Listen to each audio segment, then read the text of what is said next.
लेकिन आप एक एक मंत्रियों का बयान सुन करके देख लीजिए।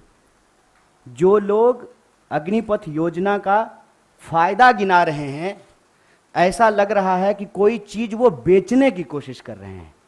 जैसे सेल्समैन की भाषा होती है ना, वाह मेगा बम्पर ऑफर चल रहा है, आपको 20 लाख रुपया भी मिल जाएगा, 4 साल में आप रिटायर भी हो जाएंगे, फिर आपको रिजर्वेशन भी मिल जाएगा। इस भाषा की मानसिकता को समझने का प्रयास कीजिए।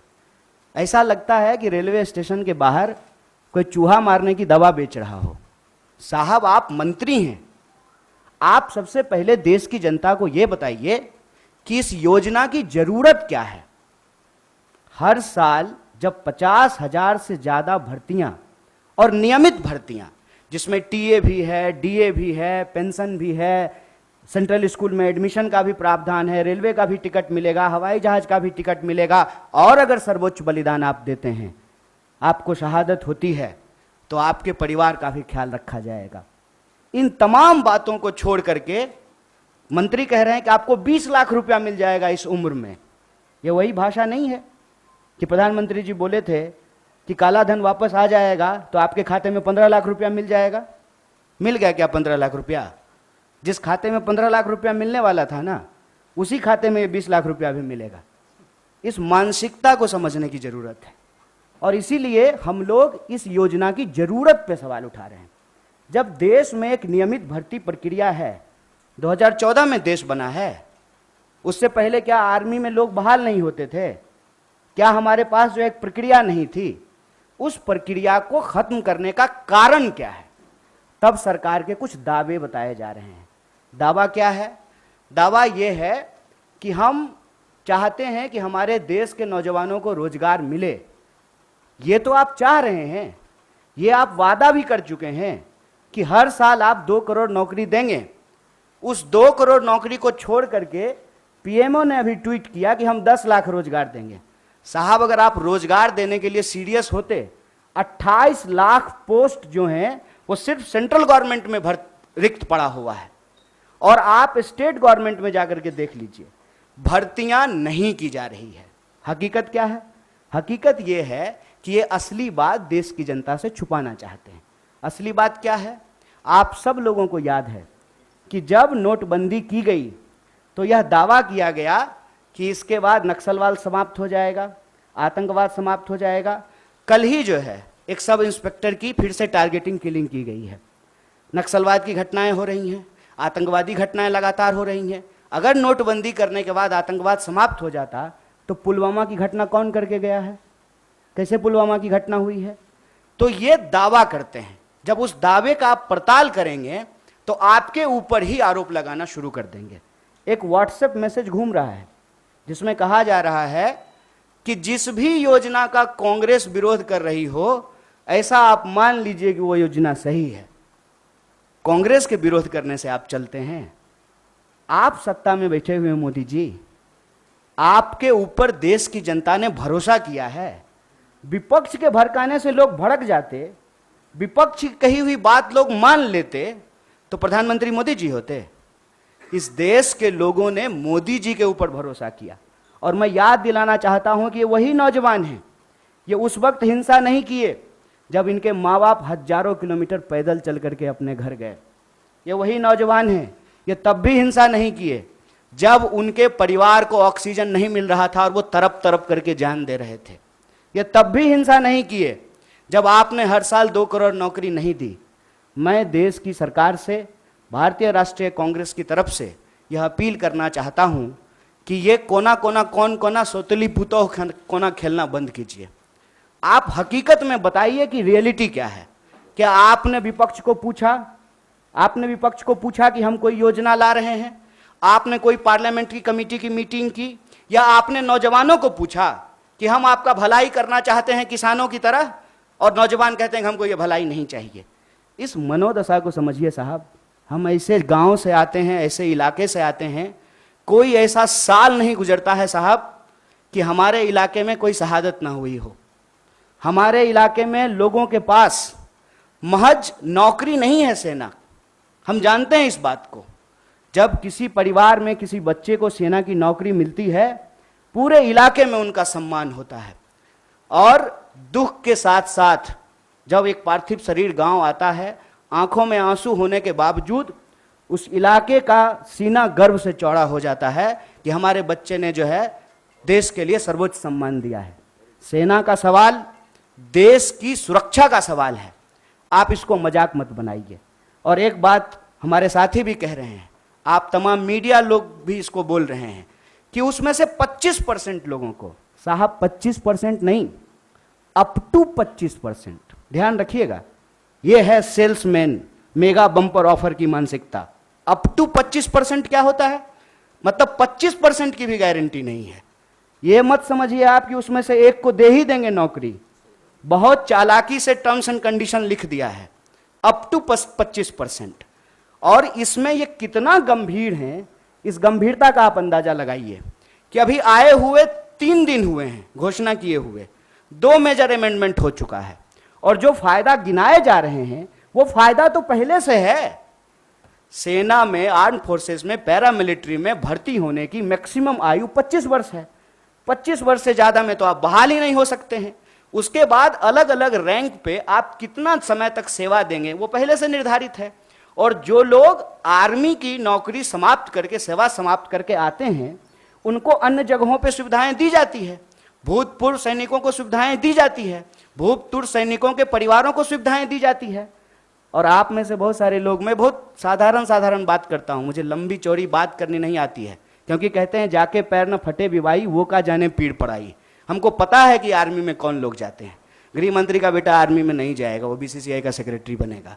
हमको पता है कि वहां पे सेवा करने वाले कौन लोग होते हैं, गरीब किसान मजदूर के बच्चे होते हैं। कोई नेता का बाल बच्चा आर्मी में नहीं जाता है। जाता है, प्रधानमंत्री भी जाते हैं फोटो खिंचवाने के लिए। फोटो खिंचवाने के लिए वर्दी पहनना एक बात होता है, देश की भक्ति के लिए, सर्वोच्च सम्मान के लिए वर्दी पहनना दूसरी बात होती है। दीपावली में जाकर के मिठाई बांट देंगे, उसके बाद आकर के अग्निपथ योजना ला करके देश की जवानों का दिवाला निकाल देंगे। अग्निपथ योजना इस देश के नौजवानों को अग्नि में झोंकने की योजना है। इस योजना को सरकार को तुरंत वापस लेना चाहिए। और ये जो लॉलीपॉप वाली भाषा है ना, इस लॉलीपॉप की भाषाओं को बंद करना चाहिए। और जहां तक बिहार में हिंसा का सवाल है, सीधा सा एक कारण समझ लीजिए, ये नौजवान ना किसी के द्वारा लाए गए हैं, ना किसी के द्वारा बुलाए गए हैं। आप तमाम प्रबुद्ध पत्रकार यहां बैठे हुए हैं, कोई ऑर्गेनाइज्ड आंदोलन होता है, उसका स्वरूप अलग होता है। हम लोग 3 दिन से नहीं डिटेन हो रहे हैं यहाँ पे, हमारा ऑफिस छावनी नहीं बना हुआ है। हम लोग आते हैं, पुलिस पकड़ करके हमको ले जाती है, कोई हिंसा नहीं होती है, कुछ भी नहीं होता है। उसमें हिंसा क्यों हुआ है? क्योंकि वहां नौजवानों का सब्र जो है पानी सर से ऊपर चला गया है। और एक बात और जान लीजिए, जो हमारा बेरोजगारी दर है देश का, बिहार का बेरोजगारी दर डबल है साहब। जहां के मजदूर, बिहार का मजदूर जाता है ना हरियाणा और पंजाब में धान काटने के लिए, बिहार के ही लोग आते हैं ना दिल्ली में काम करने के लिए, बिहार के ही लोग जाते हैं ना महाराष्ट्र में काम करने के लिए। जहां एम्प्लॉयमेंट नहीं है वहां के लोग ऑलरेडी विस्थापित होते हैं। ये जो बच्चे हैं ये उस उम्मीद में अपने गांव में रह रहे हैं, दौड़ रहे हैं जाड़ा गर्मी बरसात, सड़कों पे, मैदानों में, रेत पे, कि इनको किसी दिन सेना में सेवा देने का मौका मिलेगा। ये मौका इनसे जब छीना जा रहा है तो इनका सब्र टूट गया है। लेकिन मैं इन तमाम नौजवानों से भी एक अपील करना चाहता हूं, दोस्त, हम किसान के बच्चे हैं और हमारे माँ बाप ने इस सरकार को झुकाया है, इस सरकार को बताया है कि ये देश गांधी का देश है और गांधी के देश में सत्य और अहिंसा से ही कोई लड़ाई जीती जा सकती है। इसीलिए भारतीय राष्ट्रीय कांग्रेस की तरफ से इस आंदोलन का पूर्णतः समर्थन करते हुए सरकार से यह अपील करते हैं कि इसको वापस लीजिए, और नौजवानों से अपील करते हैं कि देश की संपत्ति को मत जलाइए, मत जलाइए, क्योंकि कल को आपको वही संपत्ति इसी प्रधानमंत्री से बचाना भी है। क्योंकि देश की संपत्ति ये दोस्त को बेचने वाले हैं, ये हमारे आपके टैक्स के पैसे की संपत्ति है। इसकी रक्षा कीजिए, सत्य और अहिंसा के रास्ते पे चलिए। और किसानों ने 700 लोगों की शहादत देने के बाद 1 साल से ज्यादा आंदोलन चलाया, शांतिपूर्ण तरीके से चलाया। तमाम तरह के आरोप लगाए गए, जैसे आज आपके आंदोलन को कहते हैं उपद्रवी, तोड़ फोड़ करने वाले, हिंसा करने वाले, ये कहां से आ गए, कैसे आ गए, कौन है इसके लिए जिम्मेवार? और विपक्ष के माथे पर मत खेलिए।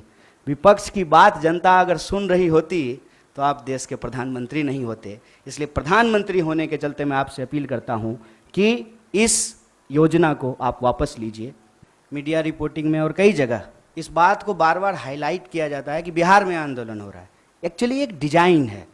किसान आंदोलन के दौरान भी आपने देखा होगा कि नहीं नहीं कुछ मुट्ठी भर किसान हैं वो हरियाणा और पंजाब के। अगर मुट्ठी भर थे तो वापस क्यों लिया? और अगर सिर्फ बिहार का मसला है तो नागपुर से लोग जो है पैदल क्यों आ रहे हैं दिल्ली की तरफ? तेलंगाना में घटना हुई, झारखंड में हुआ, राजस्थान में हुआ। तो ये एक देशव्यापी सवाल है। ऐसा नहीं है कि किसी एक राज्य से ही लोग सेना में भर्ती होते हैं, हर राज्य से होते हैं। बिहार का जहां तक मसला है, मैंने आपको कहा कि राष्ट्रीय बेरोजगारी दर से बिहार की बेरोजगारी दर दोगुनी है और वहां पे काम के लिए विस्थापन करना, दूसरे राज्यों में काम करना, ये दशकों से ये समस्या चली आ रही है। मैं मौजूदा सरकार को जिम्मेवार नहीं ठहरा रहा। इसकी वजह से क्या हुआ है कि जो एक आखिरी उम्मीद कहते हैं नौजवानों का कि हमको सर्वोच्च बलिदान देने का मौका मिलेगा, सेना में सेवा करने का मौका मिलेगा, और बहुत कुछ निर्भर करता है साहब। मैं बहुत सारी चीज़ें बोलना नहीं चाहता हूँ। नहीं होगा ना आर्मी में भर्ती तो ब्याह नहीं होता है, आप जान लीजिए ये बात। और 4 साल में रिटायर होकर के आ जाएगा तो कौन ब्याह करेगा जी? ये बहुत बुनियादी सवाल है, समझिए इस बात को। एक लड़का सिर्फ नहीं जाता है आर्मी का नौकरी करने के लिए, पूरा का पूरा परिवार, पूरा का पूरा गांव उससे सम्मानित होता है। अगर ऐसा नहीं होता तो क्यों शहीदों का जो है गेट बनाया जाता है? ये हमारा एक व्यक्तिगत पेन है साहब, इसीलिए हम लोगों को दुख हो रहा है। और ऐसा नहीं है कि हम इस सवाल पे निकले हैं। अभी रेल मंत्री अपील कर रहे हैं। ये रेल मंत्री तब कहां थे जब रेलवे की भर्ती में गड़बड़ी आई थी? याद कीजिए, तब भी बवाल हुआ था। तब रेल मंत्री आकर के बोले, फिर उस योजना को वापस लिए। तो बेसिकली क्या है ना कि प्रधानमंत्री जी खुद को समझते हैं डॉक्टर डैंग और हम लोगों को समझते हैं पिंजरे में बंद चूहा। तो जब मन करे तब जो है ना इंजेक्शन लगाना शुरू कर देते हैं, टेस्ट करते हैं कि कितना उछला, कितना जो है अनसीरियस चीज है। आप समझिए तो 2 दिन आंदोलन हो गया, कई ट्रेनें जल गई, हिंसा हो गई, तब कह रहे हैं कि नहीं नहीं नहीं इस बार जो है 2 साल एज बढ़ा देंगे। तो सो रहे थे, कहता तो है कि जगते रहते हैं आप, सोते ही नहीं हैं। तो उस वक्त बहाली जब आप निकाल रहे थे तो आपको समझ में नहीं आया था। ये सीरियस नहीं है। दूसरा बात है कि झूठ बोलते हैं और सब मंत्री लोग को लगा देंगे कि तुम जरा प्रोडक्ट बेच करके आओ तो ले लो, खरीद लो, बेच लो, फायदे फिर। अरे क्या मानसिकता है ये? आप देश चला रहे हैं ना, देश की वस्तु स्थिति बताइए।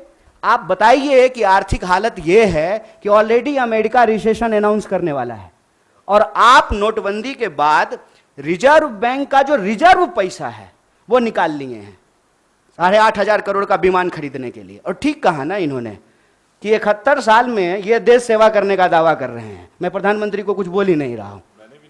हाँ न, मैं तो ले सकता हूं, मैं डरता थोड़ी हूं। हाँ वही कह रहे हैं, क्यों नहीं ले सकते हैं कि आप सेवा कर सकते हैं और हम सेवा के लायक नहीं हैं। और उस ड्रोन का क्या हुआ जिससे वो कहीं देश में गड़बड़ी देख लेते हैं ड्रोन से आजकल? तो ड्रोन क्या था, छुट्टी पे था कि उसका बैटरी खराब हो गया था? क्यों नहीं ड्रोन भेज करके देख लिए कि क्या हो रहा है देश में? बात यह है कि ये जानबूझ करके हिंसा भड़काते हैं। मेरा इस बात पे जोर है और वो इस बात को अपने व्हाट्सएप के इको चैम्बर से फैलाते हैं कि मोदी जी का अवतार इस देश का भला करना चाहता है। और ये जो बिका हुआ विपक्ष है वो चाहता ही नहीं है कि इस देश का भला हो। देखिए मोदी जी किसानों का भला करना चाहते थे, किसान को भलाई लेने ही नहीं दिया। अब जवानों का भला करना चाहते हैं, ये जवानों को भलाई नहीं लेने देना चाहता है। विपक्ष हमको इतना सुनता है, विपक्ष को इतना। बिहार की किसी भी जनता को कोई संदेश देने का जरूरत नहीं है।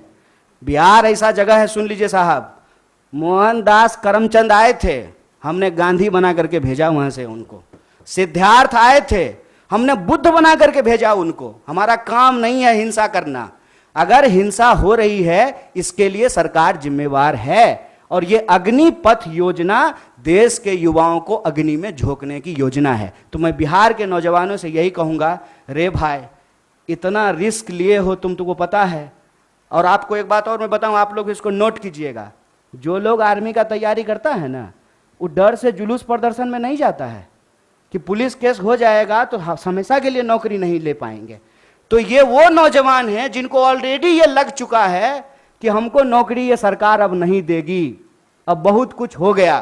तो मैं उनको कहता हूं कि चलिए नौकरी के लिए आप संघर्ष कीजिए, लेकिन जहां आप नौकरी करेंगे वो तो वही रेलवे है, वही सरकारी संपत्ति है, उसको कोई नुकसान मत पहुंचाइए। और सत्याग्रह के रास्ते पे चल करके ही, सत्य और अहिंसा के रास्ते पे चल करके ही कोई आंदोलन जीता जा सकता है।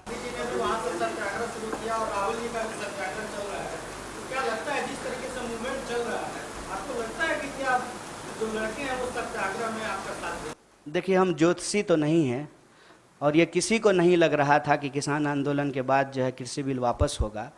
एक बात बस हम जानते हैं, लगता नहीं है, बिन लड़े कुछ भी नहीं मिलता यहाँ, ये जानकर लड़ना पड़ता है न्याय और हक के लिए। और नौजवानों की इस लड़ाई में भारतीय राष्ट्रीय कांग्रेस पूरी तरह से उनके साथ है।